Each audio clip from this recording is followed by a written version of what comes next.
J'ai eu un stage au nord de la Colombie-Britannique, puis j'ai rencontré un gars qui était chrétien, mais lui, il prenait de la drogue.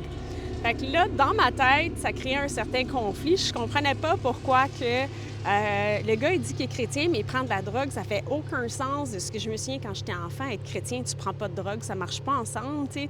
Puis, peu importe ce que j'essayais de dire au niveau j'utilisais la psychologie, ça marchait pas, il n'y a rien qui l'atteignait. Fait que quand je suis revenue de mon stage dans le nord de la Colombie-Britannique, je suis revenue à Vancouver, je suis retournée à l'école, puis j'ai demandé à la fille, je dis, j'ai besoin de ton aide, il prend de la drogue, je sais pas quoi lui dire, c'est un chrétien, tu dois savoir quoi lui dire, toi.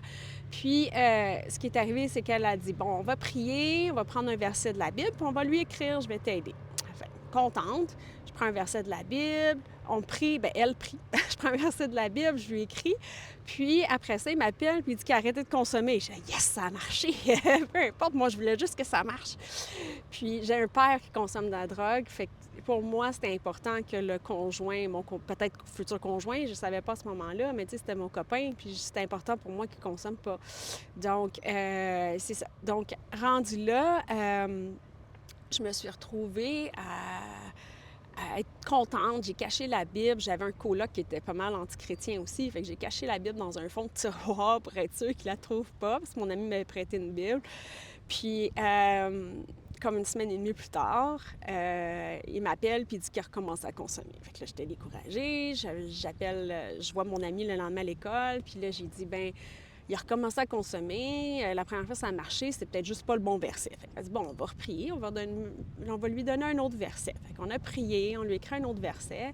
Puis encore, là, il m'écrit, ah oui, j'ai arrêté. Oh yes, ça a marché.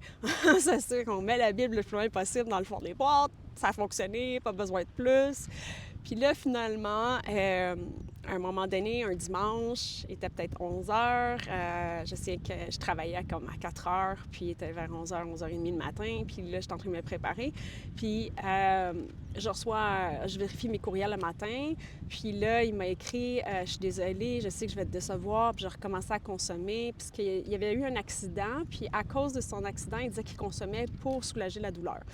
Fait que, en tout cas, peu importe. Fait que, tu sais, là, j'étais découragée, là, je pleurais, puis je me dis, mais là, on a essayé 2 fois, ça marche pas, ça marche, tu sais, ça arrête, c'est quoi cette histoire-là?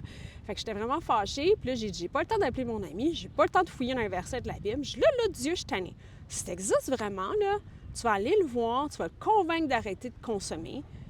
Puis si il m'appelle pour me dire qu'il a senti que tu l'aimais, que tu lui as montré que tu lui as dit que tu l'aimais puis qu'il fallait qu'il arrête de consommer, si il m'appelle pour me dire ça, bien, je te donne ma vie. Je ne savais pas trop qu'est-ce que ça voulait dire à ce moment-là. Mais environ 1 heure plus tard, le téléphone sonne. Puis c'était lui qui m'appelait. Puis là, il est en pleurs. Puis il dit, écoute, j'ai quelque chose de vraiment weird à te conter. Fait que là, j'ai dit, OK. Fait que là, il me dit, mais il dit, tu sais, j'étais assise sur mon lit, puis je sentais vraiment que j'avais consommé. Puis il dit, à un moment donné, j'ai senti que Dieu m'a serré dans ses bras, puis il dit, je t'aime, t'as pas besoin de ça. Puis il dit, dégrisé d'un coup, comme l'effet de la drogue est parti tout d'un coup. Puis il dit, tout ce que j'entendais, c'était, dis-le à Nathalie, dépêche-toi, va le dire à Nathalie.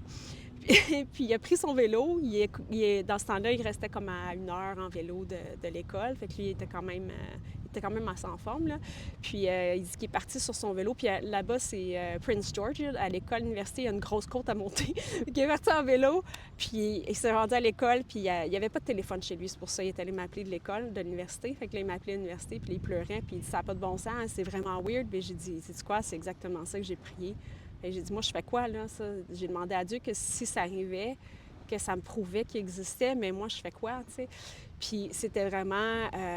c'est comme si un voile s'est enlevé de mon visage. C'est comme si, là, je faisais plein de liens. Je disais, hey, mais tu sais, si tu retournes dans les dates, c'est pas pour rien qu'on dit on est telle date après Jésus-Christ. Puis là, je me suis comme remis à écouter des trucs chrétiens.